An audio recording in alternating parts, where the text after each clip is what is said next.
The wind moves through a place that time has buried. We unbury it now, slowly, carefully, one era at a time. Tonight, we drift back through deep time to the world just after the dinosaurs disappeared. Let the ages dissolve around you.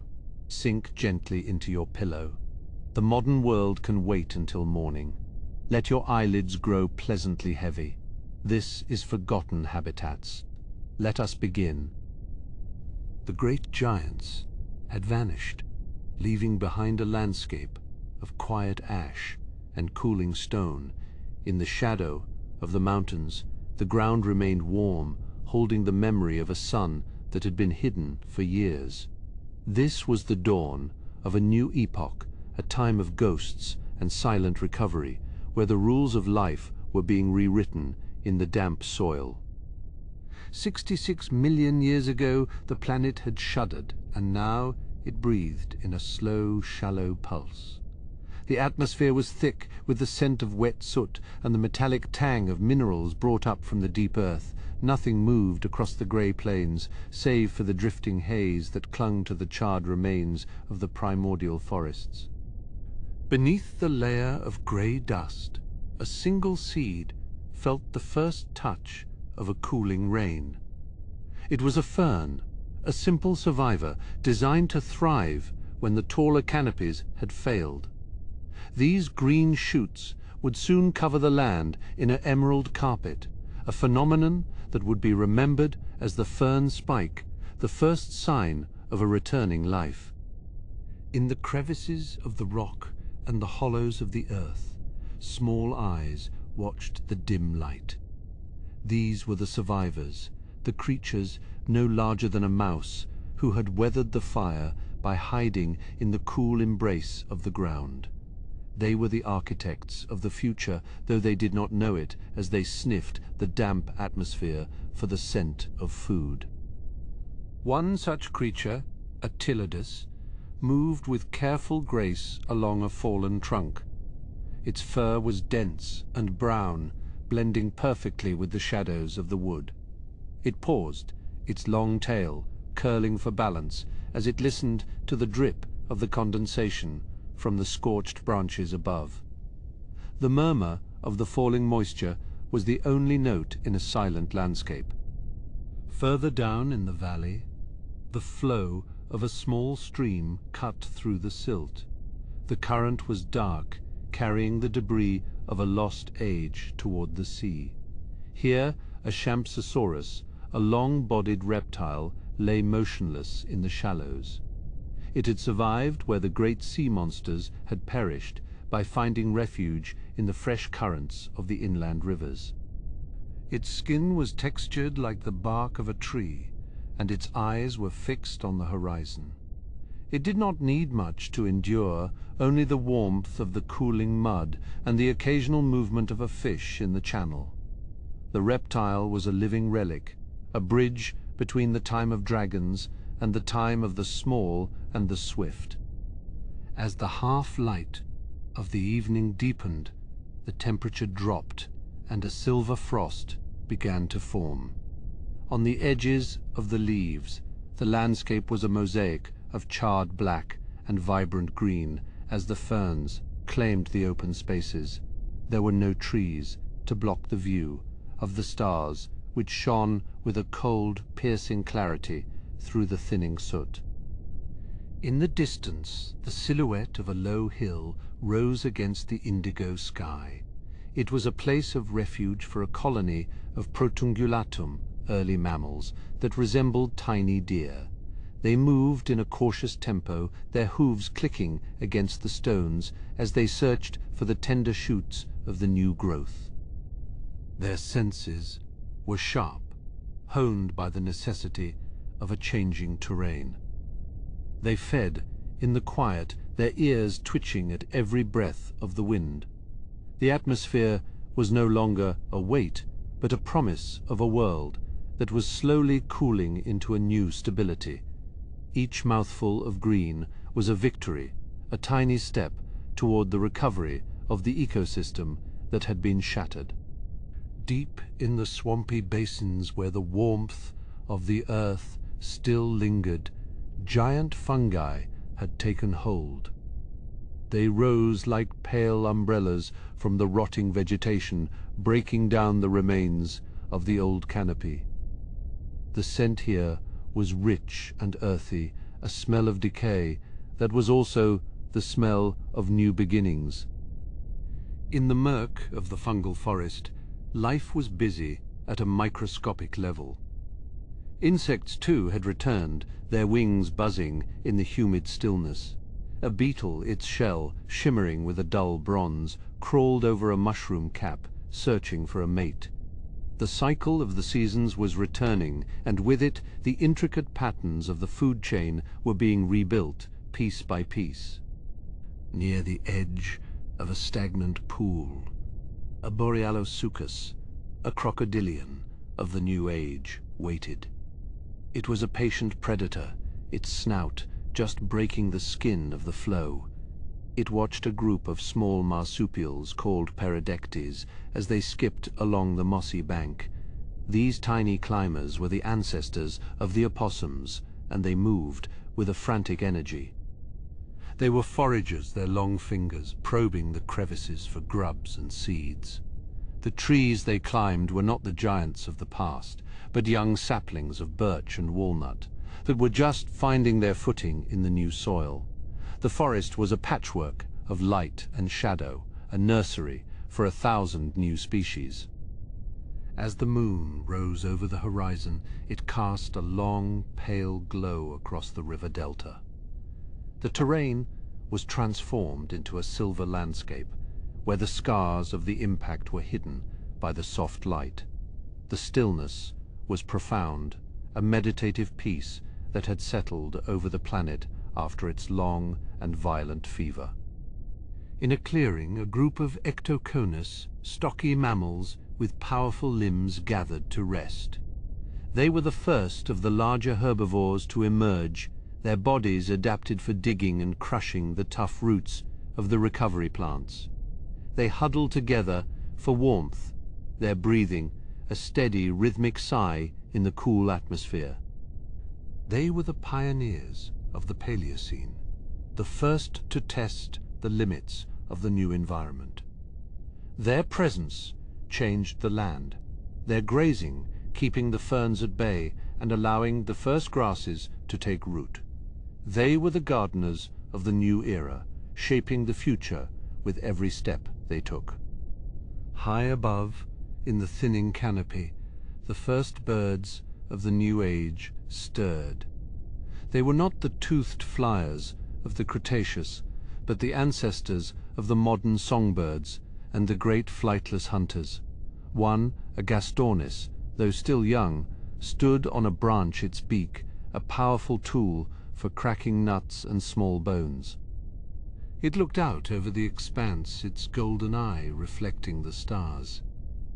The night was no longer a time of fear, but a time of quiet growth.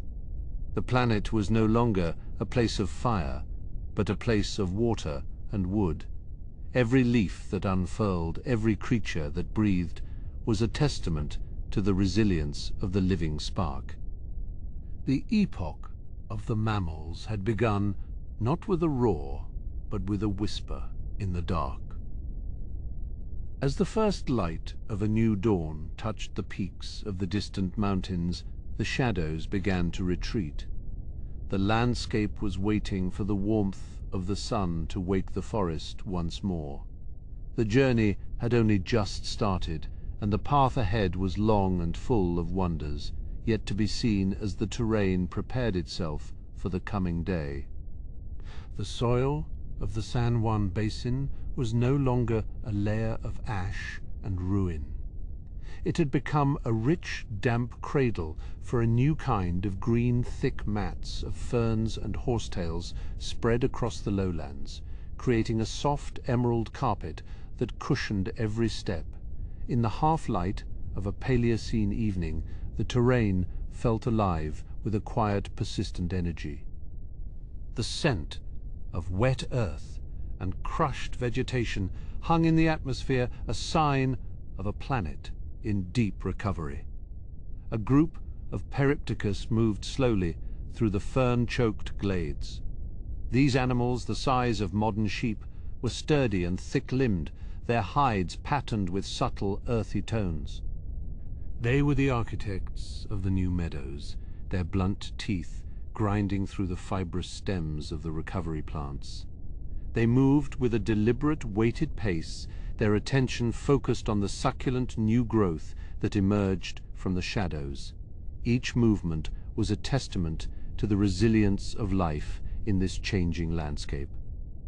High above, the canopy was thickening, with the broad leaves of sycamore and walnut.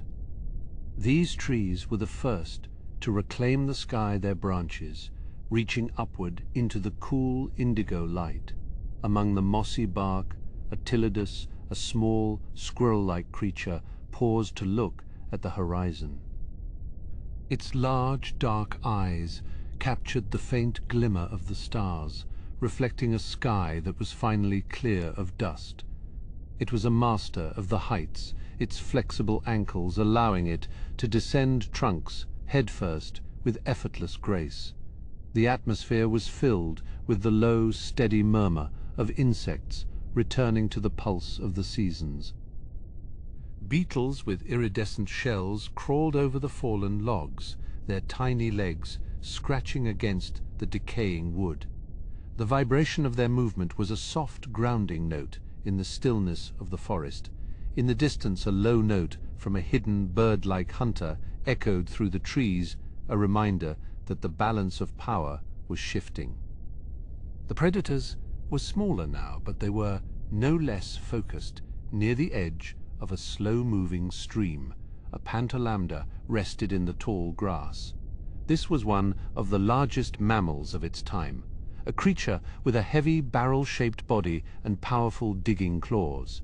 It breathed with a slow measure, its chest rising and falling in the cool night air. The flow of the stream was a constant silver thread, winding through the mud and the reeds.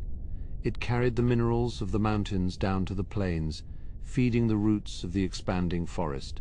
In the shallows, the current rippled over the scales of a resting turtle. The creature was a survivor of the old era, a link to the time of the giants. It remained motionless as the moon climbed higher, its shell appearing like a smooth, dark stone in the water. The peace of the riverbank was absolute, a sanctuary for the creatures that had endured the great fire. Here, in the damp and the dimness, the future was being forged, one breath at a time. A Criacus, a nimble, long-tailed climber, moved through the lower branches of a flowering tree. It was searching for fruit or perhaps a nest of sleeping insects. Its movements were fluid and silent, a ghost in the pale moonlight. The tree it occupied was a pioneer, one of the first to produce the sweet, nectar-filled blossoms that would soon dominate the landscape. The fragrance was subtle, but it marked a turning point in the history of the plant kingdom. The terrain was a mosaic of recovery and growth. In some areas, the scars of the impact were still visible in the form of scorched boulders and thin, sandy soil. But even here, the mosses and liverworts were beginning to take hold, their tiny green fingers gripping the stone. They were the first to break down the hard surfaces, preparing the way for the giants that would follow. The cycle of life was relentless, a slow, unstoppable force that ignored the passage of centuries. Deep in the heart of the basin, a volcanic vent puffed a thin plume of steam into the sky. The warmth from the earth created a microclimate where the heat-loving ferns could thrive even in the cool of the night. The hiss of the steam was a primordial whisper, a song of the planet's inner fire. It was a reminder that the Earth was still a dynamic and changing place.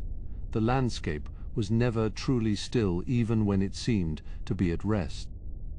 A Paleorictes, a tiny, shrew-like hunter, darted through the leaf. Litter. It was a blur of brown and grey, its long snout twitching as it sensed the movement of a grub. Its life was a series of quick, frantic bursts, a contrast to the slow, steady growth of the trees. It represented the energy of the new age, the drive to fill every available niche. In the shadow of the larger herbivores, these small insectivores were the foundation of the new food web. The moon was now at its zenith, casting a brilliant silver light over the entire valley. The shadows were deep and sharp, creating a landscape of high contrast. Every leaf and stone seemed to have a halo of light, a magical transformation of the mundane. The stillness was so profound that the sound of a single falling leaf could be heard for many yards. It was a moment of perfect clarity in the middle of a long and complex recovery. In a clearing, a group of early ungulates gathered, their bodies pressed together for warmth. They were the ancestors of the deer and the horses, though they looked very different now. Their eyes were closed, their ears twitching occasionally at the rustle of the wind. They were the dreamers of the Paleocene, their quiet presence a sign of the stability that was returning to the world. The era of chaos was over, and the era of the mammals was firmly established. The breath of the forest was cool and saturated with moisture. It drifted through the trees like a living thing, touching every surface with a fine dew. The moisture was the lifeblood of the ecosystem, ensuring that the ferns and the trees would continue to grow. It was a cycle of evaporation and condensation that had been restored after the long, dry years of the impact winter. The planet was breathing once more, a deep and healthy sigh. Under a fallen log, a Paleocene, a creature resembling a small armadillo, was busy digging. It was looking for ants, its powerful front claws tearing through the soft wood with ease. Its skin was tough and leathery, a protection against the thorns and the biting insects. It was a specialist, a creature that had found a unique way to survive in the new environment. Its work was quiet, but it was an essential part of the forest's health. The stream widened into a small lake, its surface as smooth as a mirror. The stars were reflected in the depths, creating the illusion of a second sky beneath the water. A few small fish, the ancestors of the modern perch, swam near the edge, their scales glinting in the light. They were the survivors of the freshwater, systems, the lineages that had made it through the darkness. The lake was a quiet world of its own, a place of stillness and reflection. On the far side of the lake, a stand of ancient ginkgo trees stood tall. They were the elders of the forest, their fan-shaped leaves rustling in the light breeze. They had seen the rise and fall of the dinosaurs, and they were still here to witness the new age. Their presence was a bridge between the past and the future, a sign of the continuity of life. They stood like silent sentinels, watching over the changing landscape. The night was beginning to fade, the first hint of grey appearing in the eastern sky. The shadows were no longer so deep, and the world was taking on a softer, more muted tone. The creatures of the night were beginning to find their places of rest, while the creatures of the day were starting to stir. It was a transition, a moment of balance between two different worlds.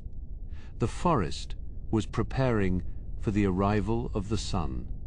A soft mist began to rise from the forest floor, wrapping the trunks of the trees in a white shroud.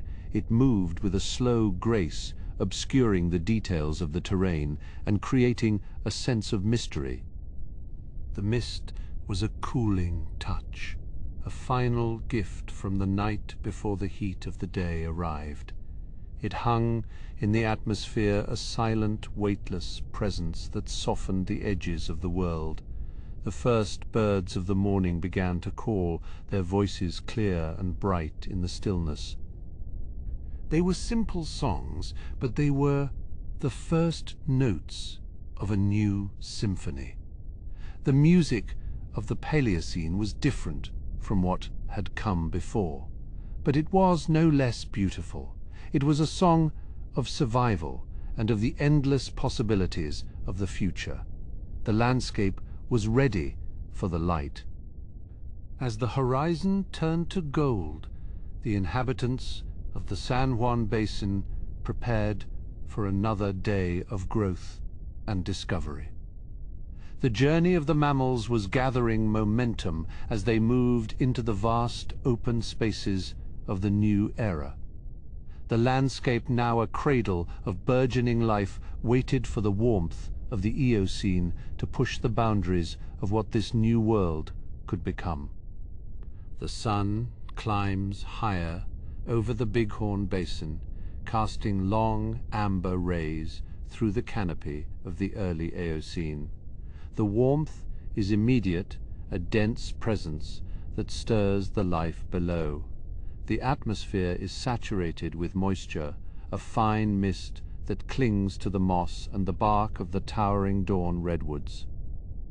It is a time of great growth, where the heat fuels a relentless expansion of green across the terrain. Beneath the broad leaves of the fan, palms, the soil is damp and rich with the scent of life. A small creature, no larger than a fox, moves through the ferns with a delicate grace. This is Hyracotherium, an early ancestor of the horse, its 4 toes pressing softly into the mulch. It pauses to nibble on a tender shoot, its large dark eyes scanning the shadows for any movement. High above, in the interlacing branches of the ginkgo trees, a different kind of pioneer is at home.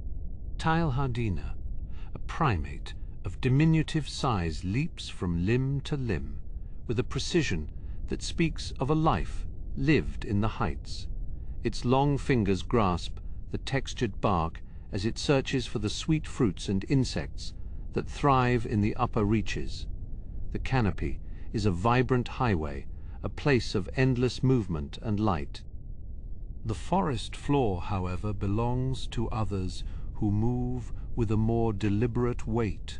A giant bird, Gastornis, walks through the dappled light, its powerful beak a testament to its role in this ecosystem. It does not fly, but its stride is confident as it navigates the thick undergrowth. The rustle of its feathers is a dry whisper against the damp fronds of the giant ferns. Near the edge of a slow-moving stream, the terrain becomes soft and treacherous. A Borealosuchus, an early relative of the alligator, rests on a bank of grey mud, its scales glistening in the morning light. It is a creature of patience, waiting for the right moment to slip into the liquid flow. The current here is sluggish, carrying the silt of the mountains toward the distant inland sea. The flowers of this era are strange and beautiful, with thick, waxy petals that hold the dew long after the sun has risen. A primitive beetle, its shell a metallic green, crawls slowly toward the center of a bloom, seeking the nectar. Within, the fragrance is heavy and sweet, a perfume that fills the clearing and draws in the small pollinators. It is a quiet interaction, a part of the intricate web of life. In a wide, shallow pool, a coryphodon finds relief from the rising heat. It is a bulky animal with a short tail and powerful limbs, perfectly suited for a life in the marshes. It exhales a long, slow breath, creating ripples that expand across the face of the pool. The mud is a cooling balm against its leathery skin, a sanctuary in the middle of the humid day. far to the north. Even the lands near the pole are covered in a lush green mantle. On Ellesmere Island, the swamp cypress stand tall, their roots submerged in the warm flow of the wetlands. There is no ice here, only the endless summer of a world in the grip of a greenhouse effect. The trees are giants, their needles forming a soft carpet on the floor of the primordial forest. In the limestone caves that fringe the great lakes, the first masters of the night are resting. Onyctionicteris, a bat with claws on all 5 fingers, hangs upside down from the ceiling. Its wings are folded tight against its furry body as it waits for the light to fade. It is a bridge in time, a creature that is learning the secrets of the sky. The lake itself is a world of clarity and depth where the sunlight penetrates deep into the liquid. Schools of nightia, small silver fish, dart through the submerged plants, their movements synchronized and swift. They are the foundation of the lake's life, a source of food for the larger predators that lurk in the shadows. The floor of the lake is a graveyard of scales and bone, a record of the passing years. Emerging from the dense thicket, a uintathere named Eobasileus makes its way toward the shore. It is a magnificent beast, with 3 pairs of bony horns and long tusks that give it a formidable appearance. It moves with a slow measure, its massive body brushing against the leaves of the broadleaf trees. It is a browser, a giant that finds its sustenance in the abundance of the Eocene flora. The jungle is a place of layers, each one home to a different community of life. From the mosses on the ground to the epiphytes clinging to the high branches, every space is occupied. The humidity is a tangible thing, a weight that hangs in the atmosphere and keeps the landscape in a state of constant moisture. It is a cradle for the new lineages that are beginning to diversify and thrive. A small carnivore Miacis watches from the safety of a mossy branch, its eyes fixed on a lizard below. It is the ancestor of many modern hunters, a creature of agility and sharp senses. It moves with a silent purpose, its claws digging into the soft wood as it prepares to strike. The woodland is a place of quiet drama, where the balance between life and death is always present. Over a patch of water, lilies, a dragonfly with a shimmering wingspan, hovers in the still air. Its wings are a blur of motion, creating a low hum that is the only noise in the glade. It is an archaic design, a survivor from a much older age that still finds a place in this new landscape. The liquid below is still reflecting the green of the trees and the blue of the sky. A turtle, Ecmatimis, pulls itself onto a log that has fallen into the stream. It moves slowly, its shell, a protective dome that has served its kind for millions of years. The sun is a welcome warmth on its limbs as it rests in the dappled light. The stream flows around the log, a constant pulse that carries the story of the forest toward the sea. In the distance, a mountain range rises into the clouds, its peaks a jagged line against the horizon. A plume of white smoke rises from one of the summits, a reminder of the restless energy of the Earth. The geology of the Eocene is active, with the continents shifting and the mountains growing taller with each passing millennium. It is a backdrop of change for the life that inhabits the valleys. Along a fallen log, a line of early social insects moves with a singular purpose. They are small, but their collective effort is a force of nature as they break down the wood and return it to the soil. The forest floor is a place of constant recycling, where nothing is wasted and everything is part of the cycle. The murmur of their movement is a quiet cadence in the stillness of the woods. A group of Phenacodus, early hoofed mammals, grazes in a small clearing where the grass is beginning to take hold. They are generalists capable of eating a variety of plants, and their success is a sign of the future. They move together, a small herd that finds safety in numbers as they navigate the changing terrain. The clearing is a bright island in the sea of green. As the sun begins to set, the horizon turns to a deep orange and the shadows lengthen across the muddy river bank. The heat of the day starts to dissipate, replaced by a gentle cooling breeze that rustles the leaves of the palms. The landscape is preparing for the transition to night, a moment of quiet reflection before the stars appear. The colors of the sky are a final display of the day's energy. The glade is quiet as the first stars begin to twinkle in the darkening sky. The mist returns, wrapping the trunks of the trees in a soft embrace and softening the edges of the landscape. The Eocene is a world of beauty and abundance, a time when the earth was a garden of endless possibilities. The journey through this lush era is a reminder of the resilience of life and the beauty of the natural cycle. The warmth of the Eocene is only beginning to reveal the full extent of its lush and verdant reach. The heat of the Eocene afternoon has faded, leaving behind a profound stillness that wraps around the edges of the great green river lake. Below the mirror-like face of the depths, thousands of small fish, known to us as nightia, move in a silent silver cloud. They do not splash, nor do they break the stillness, but their collective motion creates a subtle shimmer beneath the moonlight. The liquid is cool now, a reprieve from the baking sun that dominated the Wyoming basin only hours ago. Along the muddy banks, the broad leaves of fan palms droop under the weight of the evening dew. A Borealosuchus, a crocodilian of formidable size, rests with its chin pressed into the soft silt.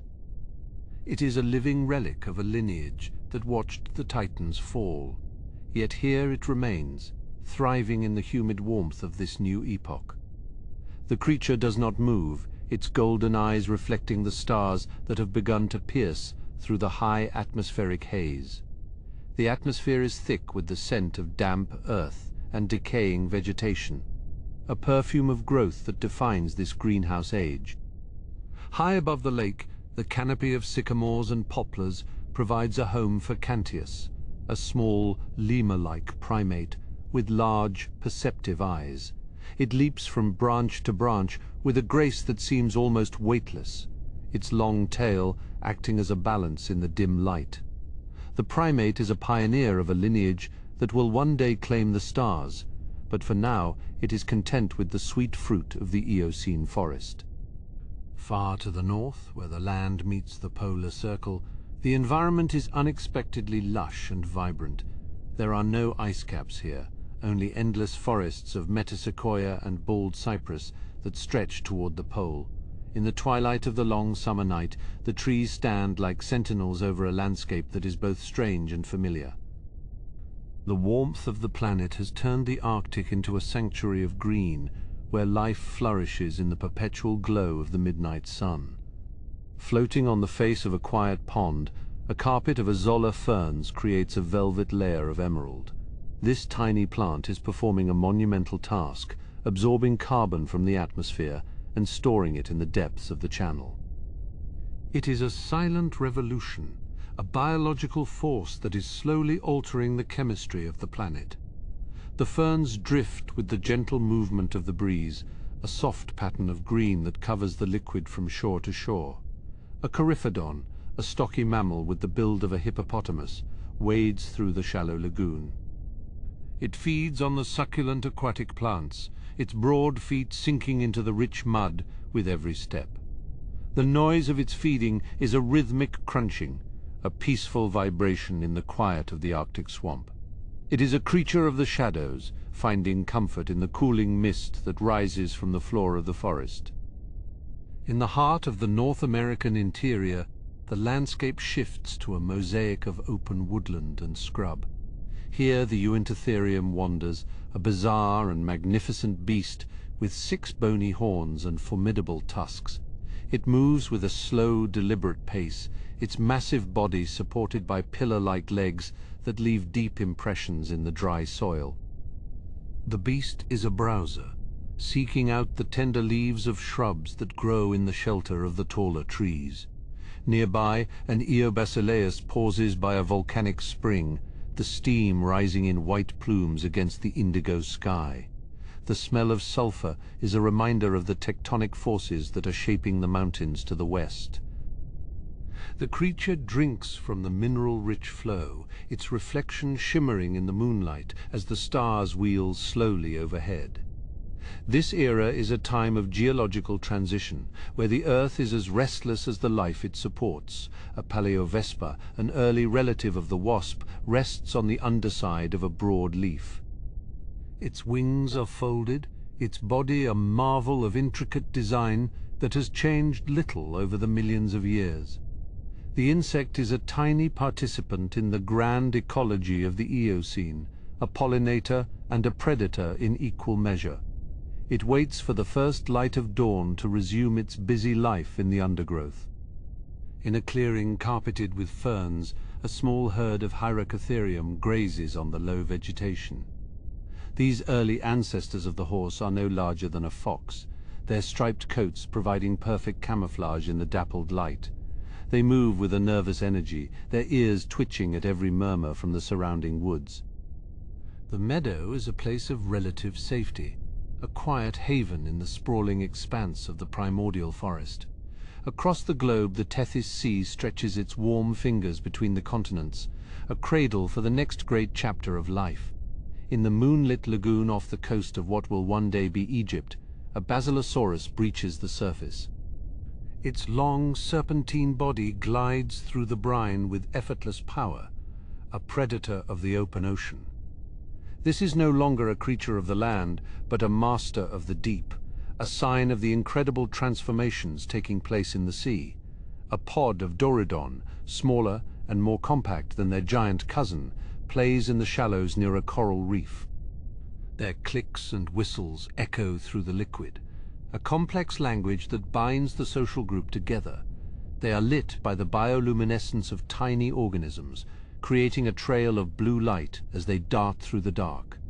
The ocean of the Eocene is a realm of wonder, where the ancestors of whales are claiming their dominion. Along the river deltas of the Fium, the Merotherium wallows in the warm mud. This early relative of the elephant has no trunk, but its flexible upper lip is a precursor to the magnificent tool of its descendants. It spends its nights in the safety of the water, protected from the heat and the predators that roam the banks. The delta is a rich environment, a meeting place of land and sea where life is abundant and diverse. In the shadow of the mangroves, an Arsinoitherium stands motionless, its twin horns pointing toward the stars. It is a heavy-set herbivore, a specialist of the swampy margins where the forest meets the tide. The creature is a testament to the unique paths that evolution can take, a form that will eventually vanish from the face of the earth. For now it is a silent guardian of the Egyptian coast, a part of the intricate tapestry of the Paleogene.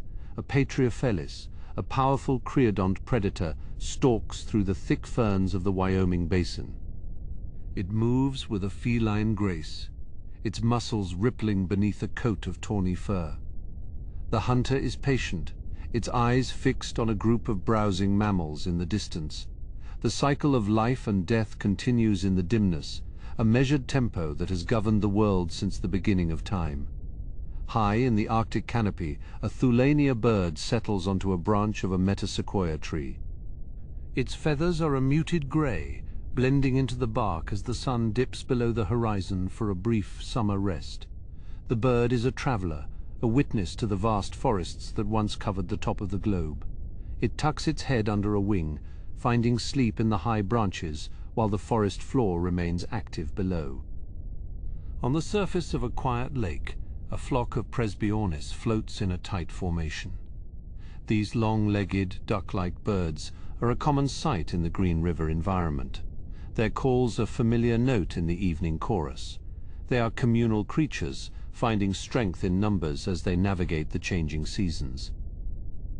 The lake is a mirror for the sky, reflecting the soft colors of the waning light. In the dense forests of Central Europe, a Gastornis moves through the underbrush with a heavy bird-like gait. This flightless giant is a formidable presence, its massive beak capable of crushing the toughest vegetation. It is a solitary creature, a relic of an era when birds were among the dominant herbivores of the land. The forest of Messel is a place of shadows and secrets, where the air is still and the light is dim. Near the edge of a volcanic lake in Germany, a Propaleotherium drinks from the cool flow. This small horse relative is a delicate creature, its hooves making a soft clicking noise on the volcanic stones. It is wary of the deep water, where crocodiles lie in wait for the unwary. The lake is a trap for the careless, but a source of life for those who are cautious. A Darwinius, a small primate known to history as Ida, clings to a vine in the high canopy of the Messel forest.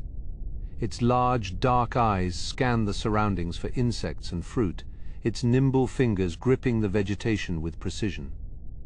The primate is a part of the vibrant life that fills every level of the Eocene world, from the forest floor to the highest leaves. It is a moment of quiet observation, a pause in the busy life of the primordial woods. As the night deepens, a Bovarisuchus, a land-dwelling crocodile, retreats into a hollow log. It is a creature of the day, but it finds safety in the shadows when the sun is gone. The forest floor is a mosaic of fallen leaves and moss, a soft bed for the creatures that call this place home. The Eocene is a world of transitions, where the old and the new exist side by side in a delicate balance. The journey through these vanished habitats reveals a world that was once our own, a garden of deep time that continues to inspire. The transition into the later stages of this era will bring even more profound changes to the landscape and its inhabitants. The cooling currents of the Tethys Sea whisper against the northern shores of Africa, carrying the scent of salt and decaying mangrove roots. In this late stage of the Eocene epoch, approximately 37 million years ago, the landscape of the Fayoum is a lush tapestry of river deltas and swampy forests. A Basilosaurus, a primitive whale of immense length, glides through the moonlit shallows with an undulating motion.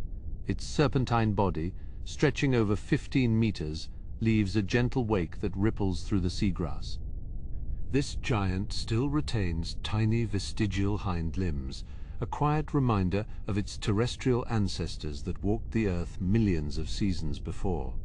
Deep within the mangrove thickets, a Moeritherium wades through the brackish flow, its trunk-like snout twitching as it searches for succulent aquatic plants. This stout, pig-like relative of the modern elephant moves with a deliberate grace, its weight supported by the muddy floor of the estuary. The atmosphere is thick with the musk of damp earth and the sweet fragrance of night-blooming orchids. Every step the creature takes creates a soft, squelching noise that is quickly swallowed by the dense vegetation. It is a peaceful moment of foraging, far from the dangers of the open ocean. On a nearby sandbar, an Arsinoitherium stands like a living monument under the starlight, its twin massive horns pointing toward the velvet sky. These bony protrusions, covered in a sheath of skin, give the herbivore a formidable appearance despite its gentle nature. It exhales a cloud of mist into the cooling night, the vibration of its breath a low hum that resonates through the humid timberland. The creature is a specialist of these wet environments, its broad feet designed to navigate the soft terrain without sinking. It remains motionless for a long time, a guardian of the riverbank in the fading light. High above the swamp floor, a group of opidium monkeys huddles together on a sturdy branch of a wild fig tree. These early primates, no larger than a modern squirrel, use their long tails for balance as they adjust their positions in the canopy. Their small, dark eyes reflect the glimmer of the stars, watching for any movement in the foliage below. The forest provides a sanctuary of fruit and insects, a vertical world where agility is the key to survival. A soft chirping noise passes between them, a communal signal of safety before they succumb to the pull of sleep across the Atlantic. In the region that will one day be known as the American West, the landscape is shifting from dense forest to more open scrubland. A herd of Brontotherium, the thunder beasts of the Eocene, moves across a plain dusted with volcanic ash from distant eruptions. These massive mammals, resembling rhinoceroses with Y-shaped horns on their snouts, walk with a weighted cadence that makes the ground tremble ever so slightly. The grass is sparse here, interspersed with hardy ferns and small shrubs that can withstand the drying climate. They move in a slow, synchronized pattern, their grey hides blending with the twilight shadows. Tracking the herd from the edge of a juniper grove is a hyaenodon, a predator of remarkable persistence and power. Its long, narrow skull houses teeth designed for shearing through the toughest materials, yet it remains perfectly still, waiting for the right moment. The predator does not hunt with speed, but with a calculated patience that has served its kind for millions of years. The chill of the evening settles over the plains, bringing a crispness to the atmosphere that was absent in the humid jungles of the past. The hyaenodon is a shadow among shadows, a silent witness to the changing of the guard in the animal kingdom. In the cooling valleys of the Rocky Mountains, a group of Poebrotherium grazes on the short-lived summer vegetation. These early camels are no larger than a modern sheep, lacking the humps of their descendants, but possessing the long legs and slender necks that define their lineage. They are alert to every snap of a twig, their large ears pivoting to catch the faintest noise of a prowling nimravid. The mountains are a place of transition, where the warmth of the Eocene is slowly giving way to the seasonal frosts of the coming age. The camels huddle together as the temperature drops, their breath visible in the dim moonlight. South America remains an island continent, a laboratory of evolution where strange and unique forms flourish in isolation.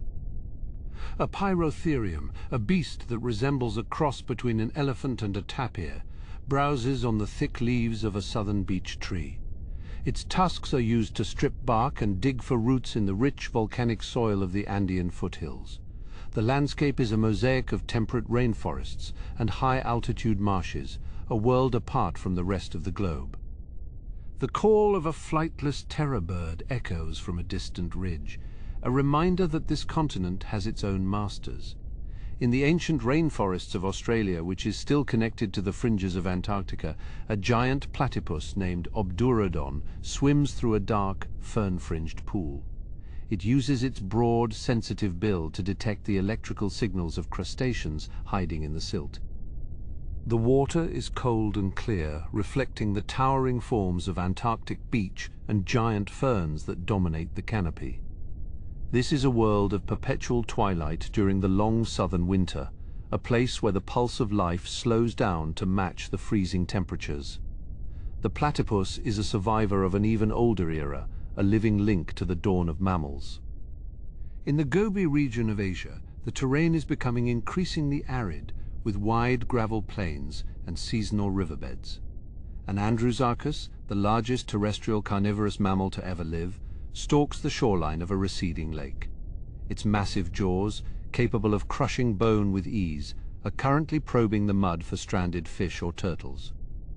The creature is a strange hybrid of features, a hoofed carnivore that represents a branch of life that will not survive the coming environmental shifts.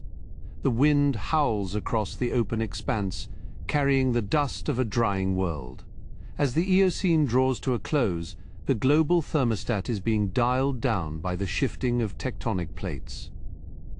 The opening of the Drake Passage between South America and Antarctica allows a cold current to encircle the southern pole for the first time. This change in the ocean's flow begins to pull moisture and warmth away from the rest of the planet, leading to the Grande Coupure, a great extinction event.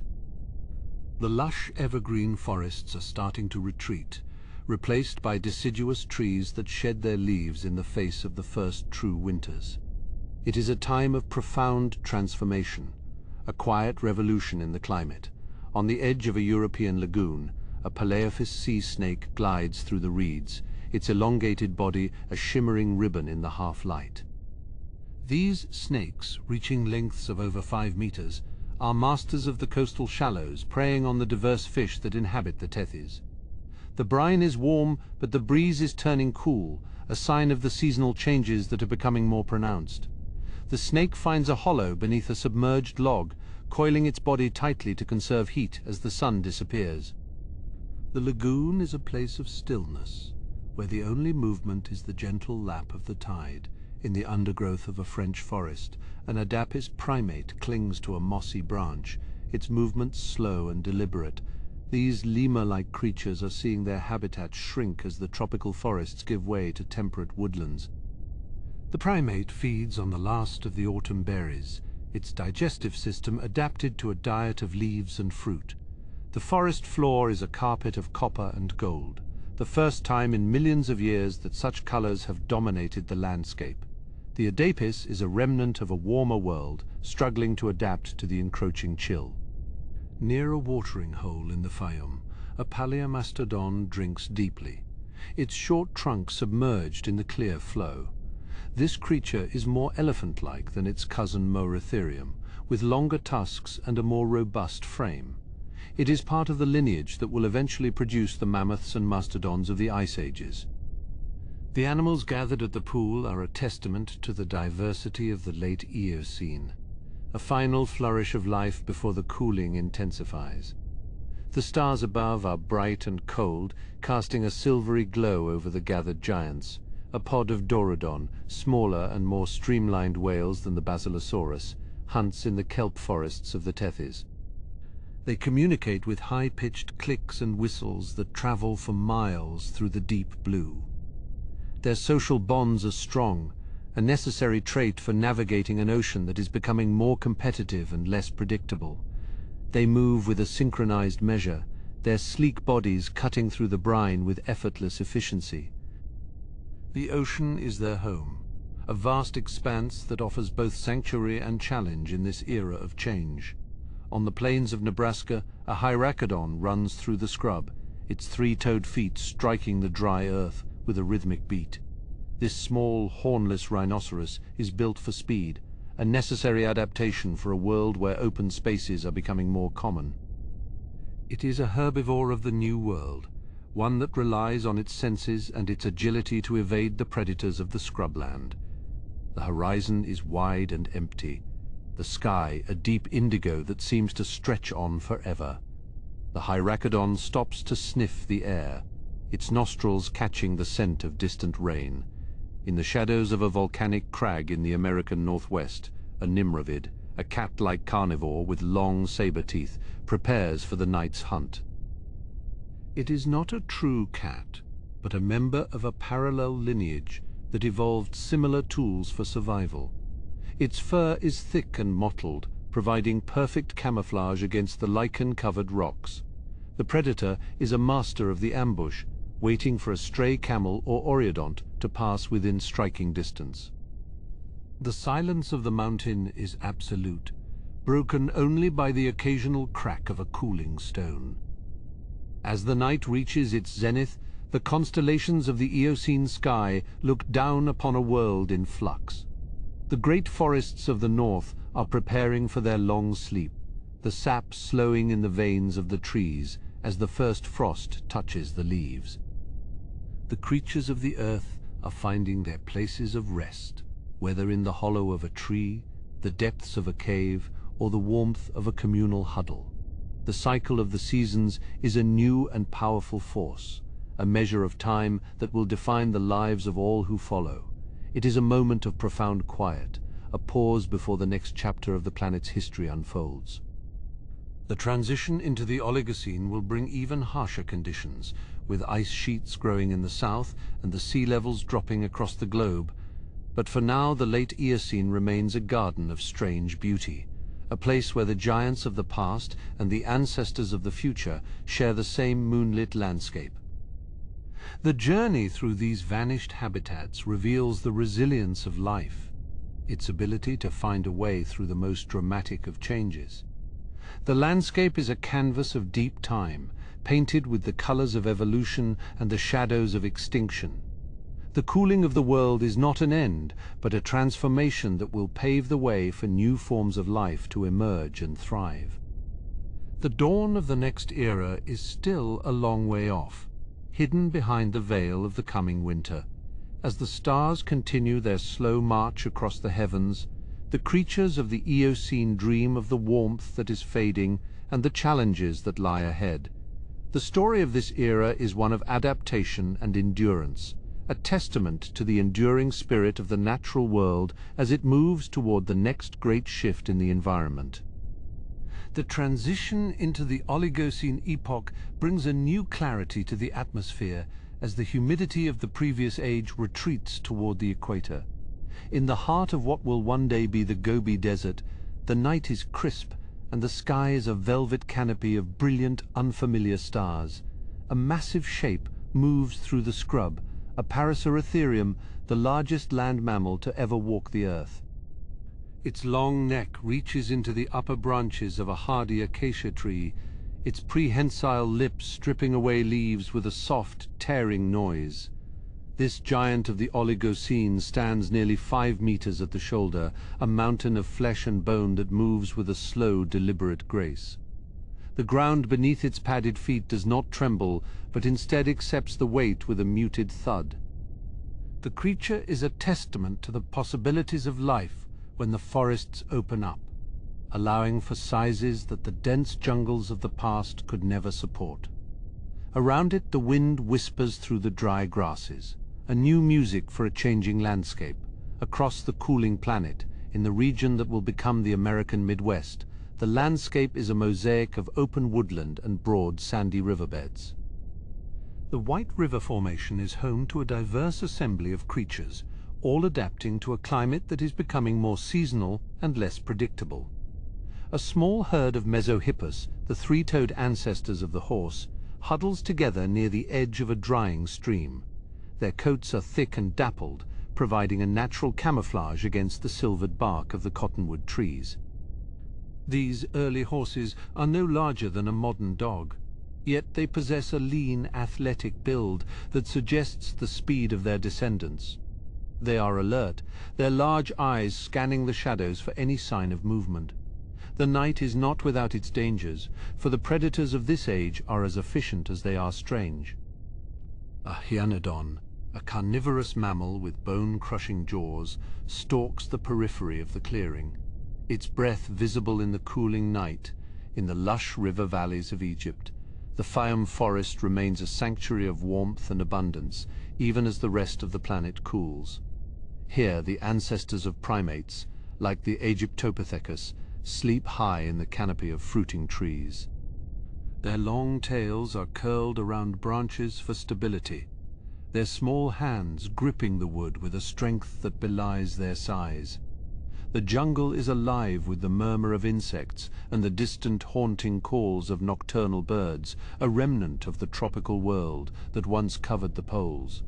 Below the canopy, the flow of the river is slow and weighted with silt, its banks lined with the tracks of early elephants and massive, hippo-like Arsinoitherium. These creatures, with their twin horns rising from their snouts, are the guardians of the marshlands. They move through the shallows with a sluggish power, their skin glistening in the moonlight as they feed on the aquatic plants. The ecosystem is a delicate balance of old and new, a place where the lineages of the future are taking their first tentative steps. As the night deepens, a light frost begins to form on the leaves of the deciduous trees in the northern latitudes. This is a new phenomenon for many of the lineages that survived the greenhouse conditions of the Eocene. The trees themselves are changing, with oaks and maples becoming more dominant as the palms and cycads retreat. The crunch of frozen dew under the feet of a foraging myricodon is a sharp, crystalline note in the silence of the woods. This small, sheep-like herbivore is a common sight in the Oligocene forests, moving in large social groups for protection. It pauses to sniff a patch of lichen, its nose twitching in the cold. The social bonds of these creatures are their primary defense, a communal vigilance that allows them to thrive in an increasingly competitive world. They are the quiet inhabitants of the undergrowth, the steady pulse of an ecosystem that is learning to endure the bite of winter. In the southern reaches of the globe, the separation of Antarctica from South America has opened the Drake Passage, triggering the birth of the circumantarctic current. This cold, powerful flow of the sea isolates the southern continent, wrapping it in a shroud of ice that will never truly melt. The oceans are changing, the warm currents of the past replaced by a new vertical circulation that brings nutrients from the depths to the face of it. Early baleen whales, small and sleek, navigate these frigid currents, their songs echoing through the deep. These whales are the pioneers of a new marine order, filter feeders that capitalize on the explosion of plankton in the cold, nutrient-rich waters. They move with a fluid elegance, their bodies streamlined for long-distance travel across the widening gaps between continents.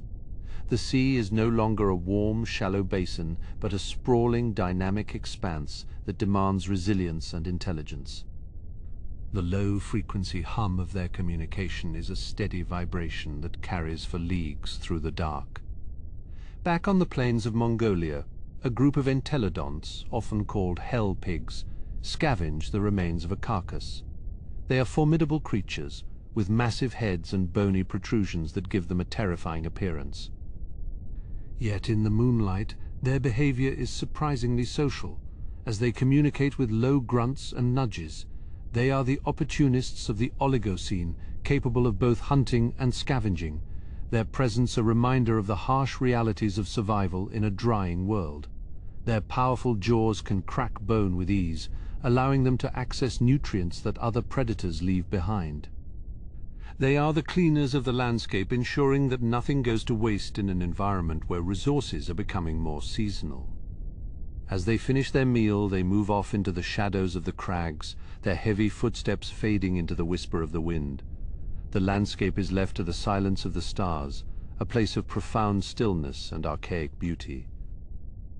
In the volcanic highlands of South America, the Pyrotherium grazes on the slopes of an active peak. This creature, resembling a strange mix of an elephant and a tapir, is a product of the continent's long isolation. Its tusks are used to dig for tubers in the rich volcanic soil, its trunk sensitive to the slightest vibration in the earth. The glow of the distant lava flows casts a warm orange light over the terrain, a stark contrast to the cool blue of the moonlit sky. South America is a laboratory of evolution, a place where unique lineages like the sparacidonts and the giant ground sloths are beginning to take shape. The Pyrotherium is a giant among them, its presence a testament to the diversity of life that can emerge when a land is cut off from the rest of the world. The scent of sulfur and ash hangs in the atmosphere, a reminder of the geological forces that continue to shape the face of the planet.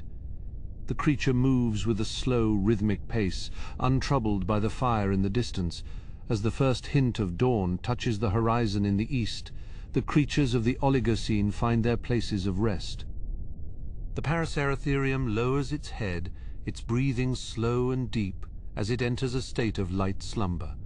The Mesohippus herd finds a sheltered grove, their ears still twitching at the sound of a falling leaf. The transition from night to day is a gradual one, a slow brightening of the world that reveals a landscape transformed by time and climate. This era is a bridge between the greenhouse world of the dinosaurs and the icehouse world of the future. It is a time of refinement, where the basic blueprints of modern life are being tested and perfected.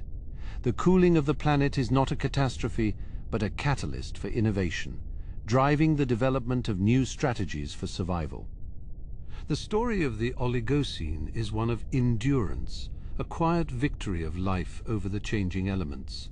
In the shadows of a limestone cliff in Europe, a small carnivore, the Synodictis, curls into a ball inside its burrow.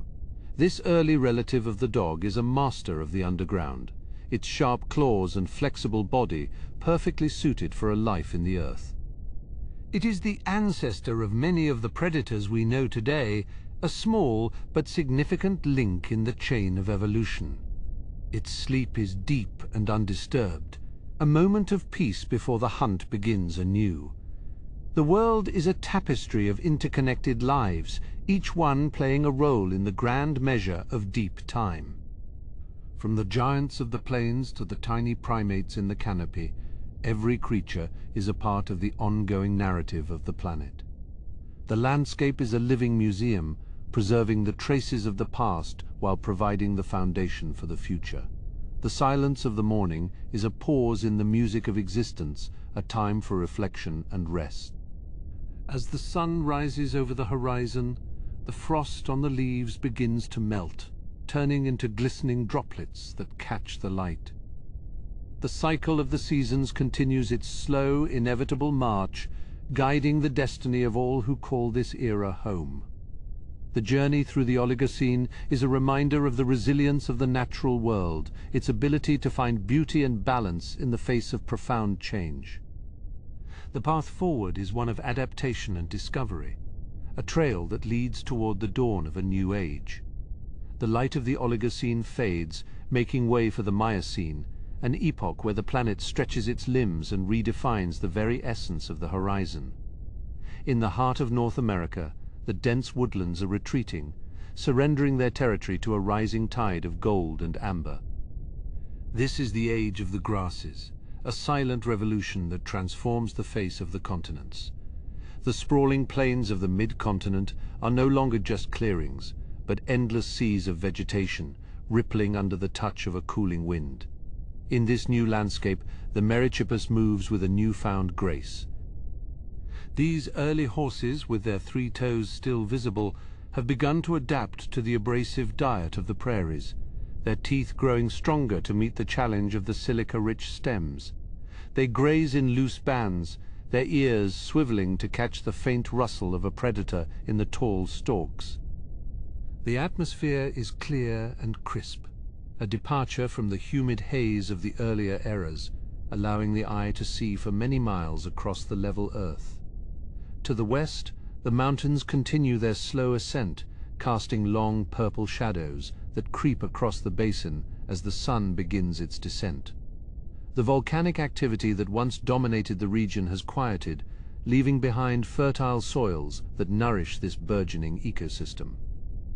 In the cooling twilight, a herd of teleoceras, the barrel-bodied rhinoceros of the Miocene, gathers near a shallow pool. They move with a weighted deliberation, their short legs carrying their massive frames toward the edge of the cooling flow. They do not seek the deeps, but rather the soft mud of the shallows, where they can rest and shield their skin from the biting insects of the plains. The murmur of the stream is a soft accompaniment to their low, guttural huffs of contentment. Across the ocean, the continent of Africa is undergoing its own profound transformation. The Great Rift Valley is beginning to tear the earth asunder, creating a mosaic of highlands, deep lakes, and fragmented forests. In the emerald canopy of the Kenyan highlands, the proconsul moves through the branches with a deliberate quadrupedal gait.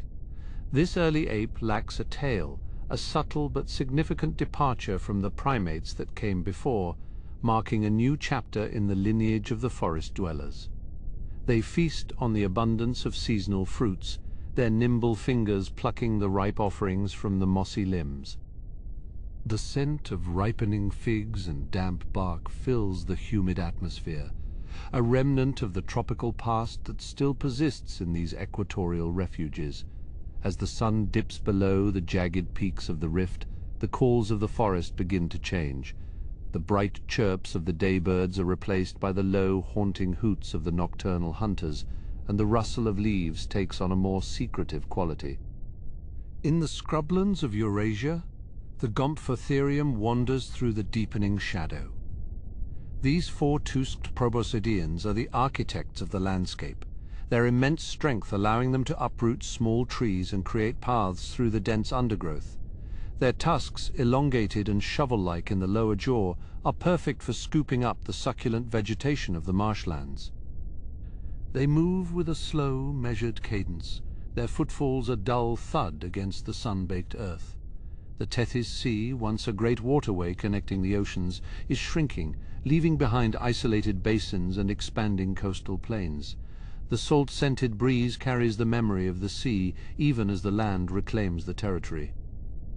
Along the shores of the Mediterranean, which has not yet become the sea we recognize, the Dinotherium stands as a sentinel of the scrub. Its downward curving tusks are unique among its kin, used perhaps for stripping bark or digging for tubers in the parched soil. It stands motionless in the half-light, a mountain of grey flesh against the ochre cliffs. The stillness of the evening is absolute, broken only by the distant lap of the tide against the limestone crags. In the southern reaches of the world, South America remains an island continent, a laboratory of evolution where strange and wonderful forms continue to flourish. The boar hyena, a powerful marsupial predator, stalks the edges of the Patagonian woodlands. It moves with a low-slung, stealthy gait, its eyes fixed on a group of grazing litoptans. The predator is a master of the ambush, its thick limbs built for power rather than sustained speed, waiting for the perfect moment to strike. Nearby, the Thylacosmilus rests in the hollow of a fallen tree. This remarkable creature, with its saber-like canines protected by deep bony sheaths in the lower jaw, is a testament to the convergent paths that life can take.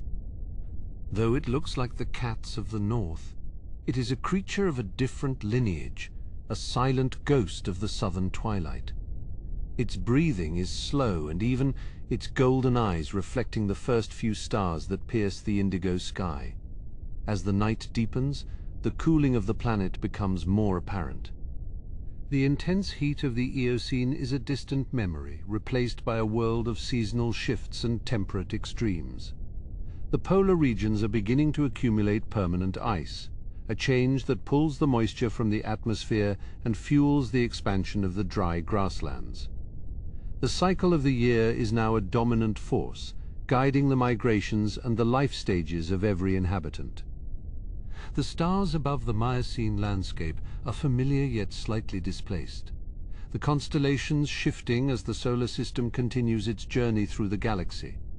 The silence of the night is a profound wait, a time of reflection for a planet in transition. In a valley in the heart of Europe, the Chalicotherium settles into the tall ferns. This strange herbivore, with its horse-like head and gorilla-like limbs, tipped with large claws, is a creature of contradictions. It uses its claws not for digging, but for pulling down the high branches of the trees, allowing it to browse on the tender leaves that others cannot reach. It rests now, its long forelimbs folded beneath its chest, a quiet observer of the starlit woods. The murmur of a nearby spring is the only noise in the glade, a gentle trickle that feeds the lush mosses and the delicate wildflowers. The world is at rest, a momentary pause in the grand narrative of evolution that has seen the rise and fall of giants. The creatures of the Miocene are the precursors to the modern era, the rough drafts of the animals that will one day share the world with humanity. They are resilient and adaptable, shaped by a landscape that is constantly in flux. The cooling breath of the late Miocene carries the scent of drying grass and distant salt, a prelude to the shifting currents that will soon reshape the northern reaches of the globe. The closing of the Isthmus of Panama creates a bridge of earth that joins the two great Americas, forever altering the flow of the tides and the destiny of countless species. This narrow strip of land, born of volcanic fire and the slow movement of the crust, acts as a gateway for life that has been separated for millions of years. The exchange is a slow, steady migration, a movement of forms that reshapes the ecology of two continents. Northward, the flightless terror birds march with a measured predatory gait, their massive beaks catching the silver glint of the moon as they enter the sprawling forests of the north. Southward, the armored glyptodons move like slow, living boulders across the newly formed plains of the southern continent. They carry their dome-like shells through the scrubland, their weighted tails dragging slightly in the cooling dust of the evening. The atmosphere carries a new sharpness now, a hint of the deep frost that is gathering at the poles. The intense warmth of the earlier epochs is receding, making way for the long, cyclic patterns of the ice that will define the coming age of the planet. In the Mediterranean basin, a transformation of immense scale is underway as the Atlantic breach pours through the narrow strait. The salt flats, once scorched and barren under a relentless sun, are reclaimed by the turquoise depths in a surge that reshapes the map of the northern hemisphere. The murmur of the incoming flow is a constant note in the landscape, a liquid reclamation that brings life back to a hollowed land. The cooling currents bring a fresh vitality to the region, creating a vibrant sea where there was once only salt and heat. High in the mountains of Asia, the first woolly rhinoceroses graze on the hardy shrubs of the alpine tundra. Their thick, shaggy coats are a shield against the biting wind, a testament to the resilience of life in a cooling landscape. They move with a quiet deliberation, their horns sweeping across the frost-covered ground in search of the last greenery of the season. The sky above is a deep indigo, scattered with stars that seem to burn with a cold, piercing light. The mammoth steppe stretches across the top of the globe, a sea of grass that feeds millions of nomadic giants. In the silver light of the Pleistocene moon, the herds move as one, their tusks curving like ivory crescents against the purple horizon. The cadence of their footsteps is a low vibration in the frozen earth, a pulse that speaks of strength and endurance. They are the masters of the cold, their massive bodies designed to thrive in a world of ice and wind. Beneath the frozen ground, the permafrost locks away the secrets of the past, preserving the roots and the bones of a world in flux. The silence of the tundra is profound, broken only by the occasional crack of shifting ice in the distant valleys. The scent of the landscape is clean and sharp, a mixture of frozen earth and the faint aroma of dry grasses. It is a place of stark beauty, where the struggle for survival is tempered by the quiet majesty of the frost. In the sun-drenched valleys of the west, the tar pits shimmer like dark mirrors under the stars. The sticky asphalt traps the unwary, creating a graveyard that will one day tell the story of the saber-toothed cats and the dire wolves. A Smilodon rests on a rocky outcrop overlooking the pits, its long fangs casting shadows across its powerful chest. It watches the movement of the bison in the valley below, its breathing a slow, steady measure in the quiet night. In the southern reaches of Australia, the Diprotodon wanders through the drying scrub near the edge of a salt lake. This giant creature, the largest marsupial to ever walk the earth, searches for the last of the succulent plants. Its broad feet leave deep impressions in the parched earth, marking a path through a landscape that is becoming increasingly arid. The stars overhead are bright and cold, their light reflecting off the white crust of the lake bed in a shimmering display. In a deep cavern in the heart of Europe, a cave lion stretches its lean limbs before curling up for a long rest. The walls of the cave are damp and cool, smelling of wet limestone and the faint scent of the mosses that cling to the entrance. The lion is a silent ghost of the Ice Age, a predator that moves with grace through the shadows of the frozen woods. Its presence is a reminder of the wild power that still thrives in the face of the encroaching cold.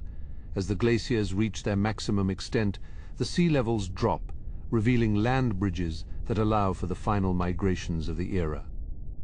The world is a patchwork of ice and grass, a landscape defined by the relentless advance and retreat of the frozen sheets. The creatures of this time are the final titans of a lineage that stretches back to the dawn of the Cenozoic. They are the survivors of a cooling planet, shaped by the challenges of a world that is constantly shifting. The glaciers begin their final retreat, carving out the great lakes and sculpting the valleys of the north with the weight of their passing. The meltwater feeds the rising oceans, drowning the land bridges and isolating the continents once more. The sound of the rushing flow is a song of change, a melody that marks the transition into the modern era. The landscape is being reborn, the scars of the Ice Age providing the foundation for the forests and the fields of the future. The forests of oak and pine reclaim the land that was once covered in ice, their leaves whispering in the gentle breeze of a summer night. The birds of the modern world sing their first songs in the branches, a melody that bridges the gap between the long vanished and the now. The cycle of the seasons is a steady measure, a promise of renewal that guides the life of the planet. The moon rises over a world that is quiet, its silver light bathing the fields in a peaceful glow. In the heart of the Great Plains, the bison move in vast numbers, their grazings maintaining the health of the grasslands. They are the heirs to the mammoth steppe, a smaller but no less vital part of the enduring ecosystem. The night is filled with the soft sounds of their movement, the rustle of grass and the occasional low call of a calf. It is a scene of profound tranquility, a moment of rest in the long narrative of the earth. The mountains remain as silent sentinels, their peaks still wearing the white caps of the retreating ice. They have witnessed the rise and fall of giants, the shifting of continents, and the slow cooling of the atmosphere. Their slopes are home to the hardy and the resilient life that has adapted to the thin air and the rocky terrain. The stars above the peaks are the same stars that guided the mammoths, a timeless canopy for a world in transition. The journey through the vanished habitats comes to a close, leaving behind the echoes of the great beasts and the whispers of the primordial woods. The landscape is at rest, cradled in the soft embrace of the night. The shadows are long and cool, stretching across the earth like the fingers of the past. The story of the planet is written in the stones and the stars, a narrative that continues in every breath of the living world. In the quiet of the final hour, the world seems to hold its breath. The legacy of the dinosaurs and the mammals that followed them is woven into the very fabric of the earth. Every river, every mountain, and every forest carries the memory of what came before. The stillness is a gift, a moment of reflection for a planet that has traveled through the depths of time to reach this point. The cooling breath of the night carries the scent of pine and damp earth, a fragrance that is both ancient and new. The world is settling into a familiar pattern, the chaos of the prehistoric eras giving way to the measured pace of the present. The creatures of the night move with a quiet purpose, their lives a continuation of the lineages that survived the great extinctions. They are the living links to a past that is never truly gone. Sleep comes easily now as the murmurs of the wild fade into a gentle hum.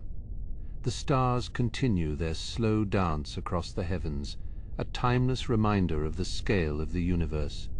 The journey is complete, the path through the ages leading back to the quiet of the modern night. The earth is at rest, its long history a silent song that persists in the darkness.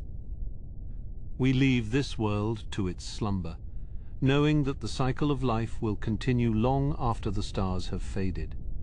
The final shadows of the Pleistocene give way to the soft light of a new dawn, a transition that is as old as time itself.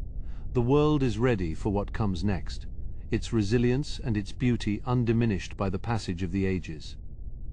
The story ends here, in the quiet peace of the night, as the planet turns slowly toward the light of a new day.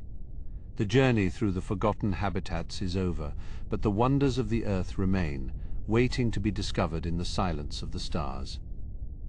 Thank you for wandering through deep time with me tonight. Until next time on Forgotten Habitats, sleep well.